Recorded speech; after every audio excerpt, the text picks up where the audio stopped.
Hi everyone. Welcome back to the channel అండి. రీసెంట్‌గా AP high court నుంచి జాబ్ నోటిఫికేషన్ రిలీజ్ అయింది. వేరియస్ పోస్ట్‌కి సంబంధించి ఇక్కడ మీరు క్లియర్‌గా చూడొచ్చు. వేటి పోస్ట్‌లకు ఇక్కడ carry forward and fresh vacancies ఇక్కడ క్లియర్‌గా చూడొచ్చు. టోటల్‌గా 300 వేకెన్సీస్ అనేసి అప్రూవ్ అయ్యాయండి. ఇక్కడ క్లియర్‌గా చూడొచ్చు. And coming to the name of the post ఇక్కడ చూడొచ్చు. సెక్షన్ ఆఫీసర్ నుంచి అలానే ఆఫీస్ సబార్డినేట్ వరకు ఇక్కడ టోటల్‌గా 300 వేకెన్సీస్ అనేవి రిలీజ్ అయ్యాయి.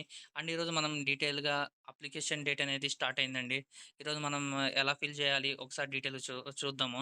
అండ్ అలానే కొత్త వాళ్ళు ఎవరైనా ఛానల్ చూస్తుంటే ఖచ్చితంగా ఛానల్‌ని సబ్స్క్రైబ్ చేయండి. వెళ్లి వెంటనే ఇక్కడ క్లియర్‌గా చూడొచ్చు. అప్లికేషన్ డేట్ అనేది స్టార్ట్ అయింది. Coming to the application date, ఈరోజు స్టార్ట్ డేట్ ఆఫ్ అప్లికేషన్ అంటే ఈరోజు 10 AM నుంచి స్టార్ట్ అయిందండి. అలానే ఇక్కడ చూడొచ్చు last date for the online application ఇక్కడ క్లియర్‌గా చూడొచ్చు. ఆన్ 19/4/2026 అంటే 19థ్ ఏప్రిల్ 11:55 వరకు అప్లికేషన్ అనేది యాక్టివ్‌లో ఉంటుంది. క్లియర్‌గా చూడొచ్చు. ఫస్ట్ ఆఫ్ ఆల్ 3 స్టెప్స్‌లో ఫిల్ చేసుకోవాలండి. అప్లికేషన్ ఇక్కడ మెన్షన్ చేశారు క్లియర్‌గా. ఫస్ట్ ఆఫ్ ఆల్ ఇక్కడ ఎవరైతే రిజిస్టర్ కాకపోతే హైకోర్ట్ ఇక్కడ క్లియర్‌గా ఇక్కడ ఇక ఈ న్యూ రిజిస్ట్రేషన్ ఓటీపీఆర్ అని క్లిక్ చేస్తే ఇక్కడికి మనం డీటెయిల్‌గా ఎంటర్ అవుతాము. అండ్ కమింగ్ టు ది ఇప్పుడు మీరు వెబ్‌సైట్‌కెళ్ళి ఏపీ హైకోర్ట్ వెబ్‌సైట్‌లోకెళ్ళేసి ఇక్కడ రిక్వైర్మెంట్‌లో ఇక్కడ మీరు క్లియర్‌గా ఫిల్ చేసుకోవచ్చు. And coming to the new OTR registration ఇక్కడ క్లియర్‌గా చూడొచ్చు. ఓపెన్ స్టార్టింగ్‌లో ఇక్కడ ఇంటర్ఫేస్ అనేది ఇలా చూపిస్తుంది. క్లియర్ చూడొచ్చు. Name as in seventh S R in equivalent certificate అంటే 10థ్ క్లాస్‌లో మీ పేరు ఎలాగుందో అక్కడ ఎంటర్ చేయండి. అండ్ కమింగ్ టు ది మీ ఫాదర్ పేరు 10థ్ క్లాస్ సర్టిఫికేట్‌లో ఎలా ఉందో అక్కడ చేయండి. ఇక్కడ ఫిల్ చేసిన పర్సన్ మీకు ఏమవుతారో అక్కడ ఇక్కడ క్లిక్ చేయండి. అలానే డేట్ ఆఫ్ అప్లికేషన్ మీరు క్లియర్‌గా చూడొచ్చు. మీ డేట్ ఆఫ్ బర్త్ క్లిక్ చేయాలి. అలానే ఇక్కడ చూడొచ్చు మేరియల్ స్టేటస్ అలానే కేటగిరీ మీకు క్లియర్‌గా మెన్షన్ చేశారు. ఇక్కడ category and coming to the category మీరు క్లిక్ చేశారంటే ఈ పర్టిక్యులర్ కేటగిరీస్ అనేది ప్రెజెంట్ అవుద్ది. ఇక్కడ క్లియర్‌గా చూడొచ్చు. ఈ కేటగిరీస్ నుంచి మీరు సెలెక్ట్ చేసుకోండి. మీకు తగ్గ కేటగిరీ. ఇదండి కమింగ్ టు ది ఇక్కడ ఇన్ డెప్త్‌గా డీటెయిల్‌గా వెళ్తే అండ్ కమింగ్ టు ది ఇక్కడ వచ్చేసరికి వెదర్ ద డిసబిలిటీ ఇక్కడ చూడొచ్చు. మీ డిసబిలిటీ అయితే మీరు యెస్ కొట్టండి. లేదంటే నో కొట్టండి. ఎక్స్ సర్వీస్ మ్యాన్ అయితే యెస్ లేదంటే లేదు. ఇక్కడ చూడొచ్చు. మెరిటరీ స్పోర్ట్స్ పర్సన్ అంటే మీకు 10థ్‌లో గాని ఇక్కడ నార్మల్ సర్టిఫికేట్స్ ఉంటే స్పోర్ట్స్‌కి యెస్ కొట్టండి. లేదంటే లేదు. అలానే ఇక్కడ మీ మొబైల్ నంబర్ అలానే మీ కన్ఫర్మేషన్ మొబైల్ నంబర్ సేమ్ అక్కడ కొట్టింది ఇక్కడ టైప్ చేయండి.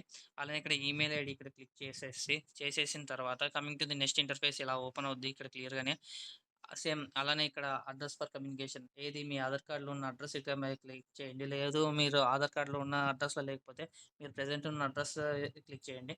అంటే ఇక్కడ first of all address for కమ్యూనికేషన్‌కొచ్చేసరికి మీ ఆధార్ అడ్రెస్ మెన్షన్ చేయండి. ఒకవేళ మీ పర్మనెంట్ అడ్రస్ అక్కడ లేకపోతే ఇక్కడ నో అనేసి క్లిక్ చేసేసి సేమ్ అలానే నెక్స్ట్ ఇంటర్ఫేస్‌లోకి ఇలా ఓపెన్ అవుద్ది. అక్కడ మీరు క్లిక్ చేయండి మీ present address. And coming to next వచ్చేసరికి ఇక్కడ ఎగ్జామ్ ప్రిఫరెన్సెస్ చూడొచ్చు. ఇక్కడ వాళ్ళు క్లారిటీగా రిజిస్ట్రేషన్ ఓటీఆర్ ఫిల్ చేసేటప్పుడు ఇక్కడ ఏ సిటీ ప్రిఫరెన్స్ అనేది ఇచ్చారు. ఇక్కడ క్లియర్‌గా చూడొచ్చు మీరు డీటెయిల్‌గా. అంటే ప్రిఫరెన్స్ 1, ప్రిఫరెన్స్ 2 ఇక్కడ మీరు క్లియర్‌గా నేను చూపిస్తాను. ఏవేవి సెంటర్స్ ఇచ్చారో ఇక్కడ క్లియర్ చూడొచ్చు. ఫస్ట్ ఆఫ్ ఆల్ అనంతపూర్, తర్వాత చిత్తూరు, తర్వాత ఈస్ట్ గోదావరి, గుంటూరు, వైఎస్ఆర్ కడప, అలానే కృష్ణా, కర్నూలు, ప్రకాశం, నెల్లూరు, అలానే శ్రీకాకుళం అండ్ విశాఖపట్నం అండి. ఇక్కడ క్లియర్‌గా ఇచ్చారు. అండ్ కమింగ్ టు ది ఇక్కడ చూడొచ్చు. ప్రిఫరెన్సెస్ ఫస్ట్‌లో వచ్చేసరికి మీ ఓన్ డిస్ట్రిక్ట్ మీ ఇష్టం వచ్చినట్టు మీకు ఈ ప్రకారం మీకు అవైలబిలిటీ ఎలా ఉంటే అలా క్లిక్ చేయండి. ఇక్కడ చేసిన తర్వాత మీరు ఇంటర్ఫేస్ చేసిన తర్వాత నెక్స్ట్ ఇక్కడ వస్తుందండి. ఇక్కడ డిక్లరేషన్ వస్తుంది. ఇక్కడ మీ డీటెయిల్స్ అన్నీ కరెక్ట్‌గా ఉంటే ఇక్కడ డిక్లరేషన్ ఐ అగ్రీ కొట్టండి. చూడొచ్చు అక్కడ మెన్షన్ చేశారు క్లియర్‌గా మీరు చదవచ్చు కూడా. ఇక్కడ I understood that on completion of registration process, I will receive an application link, valid one-time profile registration ID and password to my registration email ID for completing my address అంటున్నాడు. ఇక్కడ క్లియర్‌గా చూడొచ్చు. అంటే మీరు ఫిల్ చేసి మీరు ఏదైతే mobile number అలానే మెయిల్ ఐడీ ఇక్కడ ఇచ్చారో అక్కడ మీరు డీటెయిల్‌గా మీ మీ ఇన్ఫర్మేషన్ ఓటీపీఆర్ అనేది మీ పర్సనల్ మొబైల్ నంబర్ లేదా మీ మెయిల్ ఐడీకి సబ్మిట్ చేస్తా అని చెప్తున్నారు. అలానే ఇక్కడ క్యాప్చా ఎంటర్ చేసేసి ఇక్కడ రిజిస్టర్ కొట్టారంటే మీ ఓటీఆర్ ఫిల్ అవుతుందండి. ఇక్కడ తర్వాత నేనేం చెప్పాను కదా స్టార్టింగ్‌లో ఇక్కడ న్యూ రిజిస్ట్రేషన్ వాళ్ళు క్లిక్ చేసేసి నేను చెప్పిన పై డీటెయిల్స్ ప్రకారం ప్రొసీజర్స్ ఫిల్ చేసిన తర్వాత ఇక్కడ డైరెక్ట్‌గా మీరు ఇంటర్ఫేస్ ఓపెన్ చేస్తే మీ అప్లికేషన్ అనేది డైరెక్ట్‌గా ఓపెన్ అవుద్ది. లేదు ఇన్ కేస్ మీరు ఒకవేళ ఓటీపీఆర్ ఫిల్ చేసిన తర్వాత మీరు క్లోజ్ చేసేసిన తర్వాత మళ్ళీ మీరు రిఫ్రెష్‌గా ఎంటర్ చే ఎ అప్లై చే అప్లికేషన్ ప్రాసెస్ పెట్టుకోవాలంటే ఇక్కడ ఇక్కడ చూడొచ్చు మీరు. ఆల్రెడీ రిజిస్టర్డ్ టు లాగిన్ ఇక్కడ క్లిక్ చేశారంటే మీకు నెక్స్ట్ వచ్చేసరికి ఇంటర్ఫేస్ ఓపెన్ అవుద్ది. ఇక్కడ నెక్స్ట్ అప్పుడు ఏం చేయాలంటే మీకు మొబైల్ నెంబర్‌కి గానీ, మీ మెయిల్ ఐడీకి గానీ సంబంధించిన ఓ ఓ ఇక్కడ చెప్పాను కదా నేను ఓటీపీఆర్ వస్తుంది. One time profile registration ID వస్తుంది. ఇక్కడ ఐడీ క్లిక్ చేసేసి మీ డేట్ ఆఫ్ బర్త్ ఏదైతే ఉంటుందో అది ఏమంటున్నారు చూడండి. డేట్, మంత్ అలానే మీ పర్టిక్యులర్ మంత్, అలానే ఇయర్ కూడా క్లియర్‌గా 4 డిజిట్స్‌లో మెన్షన్ చేయమంటున్నారు. 1950, 1978 ఎంత ఉంటే అంత ఇయర్ క్లిక్ చేయండి. చేసిన తర్వాత ఇక్కడ క్యాప్చా ఎంటర్ చేసిన తర్వాత లాగిన్ అవుద్దండి. ఇక్కడ లాగిన్ అయిన తర్వాత అప్లికేషన్ ప్రొసీజర్ స్టార్ట్ అవుద్ది. ఇక్కడ మీరు చూడొచ్చు. పోస్ట్ సెలక్షన్ ఇక్కడ క్లియర్‌గా మెన్షన్ చేశారు. ఇక్కడ మీరు ఇక్కడ సెలెక్ట్ పోస్ట్ ఉంది కదా! ఇక్కడ క్లిక్ చేశారంటే డీటెయిల్‌గా ఇక్కడ నేను కింద చూపిస్తాను. ఇలా పోస్ట్ ఓపెన్ అవుద్దండి. ఇక్కడ క్లియర్‌గా చూడండి. చూడొచ్చు మీరు. ఏ పోస్ట్‌కైతే మీరు అప్లై చేసుకోవాలంటే ఇక్కడ ఓపెన్ అవుద్ది. ఫస్ట్ సపోజ్ స్టెనోగ్రాఫర్‌కి అప్లై చేయాలనుకున్నారు. స్టెనోగ్రాఫర్ క్లిక్ చేయండి. అలానే సెక్షన్ ఆఫీసర్, అలానే టైపిస్ట్ ఆర్ కాపీస్ట్, ఇక్కడ senior system officer, assistant examiner, అలానే assistant librarian, data entry operator, computer operator, అలానే ఆఫీస్ సబార్డినేట్, అలానే యూడీ స్టెనోగ్రాఫర్, లైబ్రరీన్ డేట్. ఇక్కడ క్లియర్‌గా మనకు అప్లికేషన్ గూడా ఏం చెప్పారంటే, మీరు అన్ని పోస్టులకు అప్లై చేయాలంటే సెపరేట్ అప్లికేషన్ అనేది ఫిల్ చేయాలని చెప్తున్నారు. అందుకోసం మీరు అప్లికేషన్ మీకు ఏది ఫిల్ చేయాలంటే పోస్ట్ వైస్ మీరు క్లిక్ చేయండి. అండ్ కమింగ్ టు అక్కడ క్లిక్ చేసిన తర్వాత ఇక్కడ మీకు నెక్స్ట్ వస్తుంది. ఇక్కడ మీకు యాక్చువల్‌గా మీకు టోటల్‌గా 4 ప్రొసీజర్ ఉంటుందండి. ఇక్కడ క్లియర్‌గా చూడొచ్చు. First of all post select చేసిన తర్వాత పర్సనల్ డీటెయిల్స్ ఏదైతే మీరు ఓటీపీఆర్‌లో ఫిల్ చేసిన తర్వాత డైరెక్ట్‌గా మీకు ఓటీపీఆర్‌లో ఉన్న పర్సనల్ డీటెయిల్సే ఇక్కడ మెర్జ్ అయిపోయేసి ఇక్కడ డైరెక్ట్‌గా వస్తుంది ఫిల్ చేసేటప్పుడు. And coming to the qualification details enter చేయాలండి. తర్వాత అదర్ డీటెయిల్స్ నథింగ్ బట్ మీ మీద కేసెస్ ఉన్నాయి లేదంటే అక్కడ అడుగుతారు. అది చేసిన తర్వాత డాక్యుమెంట్స్ అప్లోడ్ చేసిన తర్వాత అండ్ పేమెంట్ క్లిక్ చేసేస్తే అప్లికేషన్ సబ్మిట్ అవుతుంది. And coming to the personal details వచ్చేసరికి మీరు ఆల్రెడీ ఓటీపీఆర్‌లో ఫిల్ చేసిందే అక్కడ ఉంటుంది. ఇప్పుడు coming to the qualification details మనం క్లియర్‌గా చూద్దాం. క్వాలిఫికేషన్ డీటెయిల్స్‌కొచ్చేసరికి ఇక్కడ క్లియర్‌గా ఇంటర్ఫేస్ అనేది ఇలా ఓపెన్ అవుద్ది. అంటే ఇక్కడ చూడొచ్చు. లింగ్విస్టిక్ డీటెయిల్స్ లాంగ్వేజ్ నోన్ అంటున్నారు. మీకు ఏ లాంగ్వేజ్ అయితే చదవడము, రాయడము, మాట్లాడడం వస్తుందో అప్పుడు మాత్రమే మీరు లాంగ్వేజ్ సెలెక్ట్ చేసుకోండి. లేదంటే సెలెక్ట్ చేసుకోవద్దు. ఇక్కడ మనకు మదర్ లాంగ్వేజ్ తెలుగు కాబట్టి తెలుగు క్లిక్ చేస్తున్నారు. ఇక్కడ లేదు మీకు హిందీ వస్తుంది, బాగా మాట్లాడగలుగుతారంటే హిందీ కూడా ప్రెస్ చేసుకోండి. ఇక్కడ మల్టిపుల్ లాగా ఇచ్చారు కాబట్టి. అండ్ కమింగ్ టు ది ఇక్కడ నేను చెప్పాను కదా మీకు education details. And coming to the ఇక్కడ 10థ్ క్లాస్ మీ సర్టిఫికేట్ తీసుకొని, ఆ సర్టిఫికేట్ ప్రకారం మీరు ఎంటర్ చేయండి. నేమ్ ఆఫ్ ది బోర్డ్ ఉంటుంది. ఎప్ మీరు మీరు 10థ్ ఎస్ఎస్‌సి తీసుకుంటే మార్క్స్ మెమోలో అక్కడ పైన ఉంటుందండి. Board board of secondary school education అనేది. అదండి ఇక్కడ మీరు ఎంటర్ చేయాల్సింది. Board of secondary education. క్లియర్‌గా నేను ఇక్కడ రాస్తున్నా చూడు. Board of secondary school education అని రాయాలి. ఇయర్ ఆఫ్ పాసింగ్ అక్కడే ఇచ్చింటారు. క్లియర్‌గా చూడొచ్చు. And coming to the school district మీరు సెలెక్ట్ చేసుకోవచ్చు. మీరు సపోజ్ చిత్తూరు డిస్ట్రిక్ట్ అయితే చిత్తూరు, ప్రకాశం అయితే అండ్ మెయిన్‌గా హైకోర్ట్‌లో ఇచ్చింది మనకు ఏపీ జిల్లాలో అప్డేటెడ్‌వి ఇవ్వలేదండి. అన్నీ ఓల్డ్‌వి ఏవైతే కర్నూలు, ప్రకాశం ఇలా ఉన్నాయో అవే ఇచ్చారు డిస్ట్రిక్ట్స్. దాని ప్రకారం మీరు ఫిల్ చేసుకోవచ్చు. అండ్ కమింగ్ టు ది 10థ్ ఆర్ ఇంటర్మీడియేట్ సేమ్ అలానే మార్క్స్ మెమోలో సేమ్ ఇంటర్మీడియేట్ లేదు మీరు డిప్లొమా చేస్తే డిప్లొమా మార్క్స్ మెమోలో ఉంటుంది. అక్కడ ఫిల్ చేయొచ్చు. అలానే ఇయర్ ఆఫ్ పాసింగ్ మెన్షన్ చేశారు ఇక్కడ.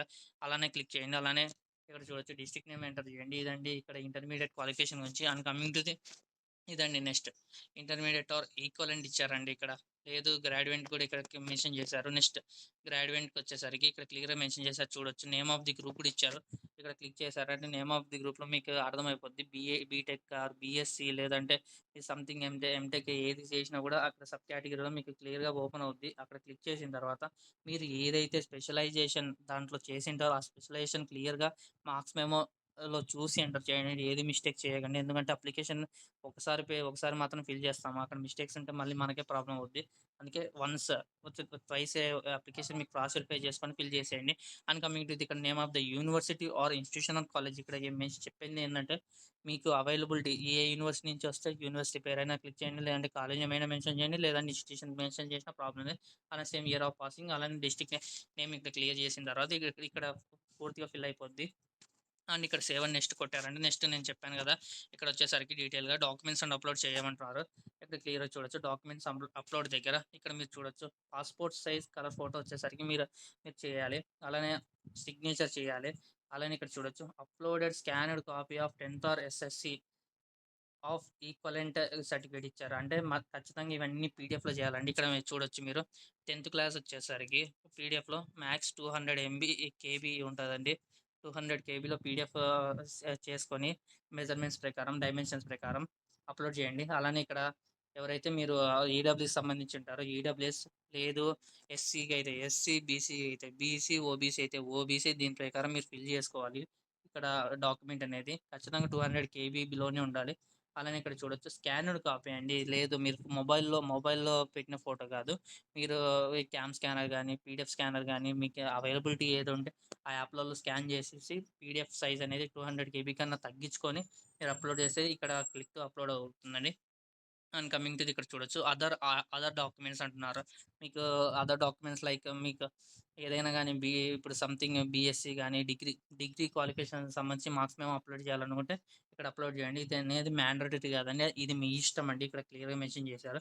ఏదైతే స్టార్ మార్క్ ఉంటుందో అదనేది కంపల్సరీ అండి. స్టార్ మార్క్ లేనిది అది మీ ఇష్టం అండి. ఇక్కడ క్లియర్‌గా చూడొచ్చు. అదర్ డాక్యుమెంట్స్ అప్‌లోడ్ అనేది మీ ఇష్టం. ఇక్కడ క్లియర్‌గా చూడొచ్చు. అండ్ ఇక్కడ క్లియర్‌గా వచ్చిన తర్వాత ఇక్కడ డిక్లరేషన్ చూడొచ్చండి మీరు క్లియర్‌గా. ఫర్ ఓసీ ఆర్ ఇక్కడ మీరు చూడొచ్చు బీసీ. ఇక్కడ సంథింగ్ క్యాస్ట్ వైస్ ప్రకారం ఇక్కడ మెన్షన్ చేశారు ఫీచర్స్ అనేది.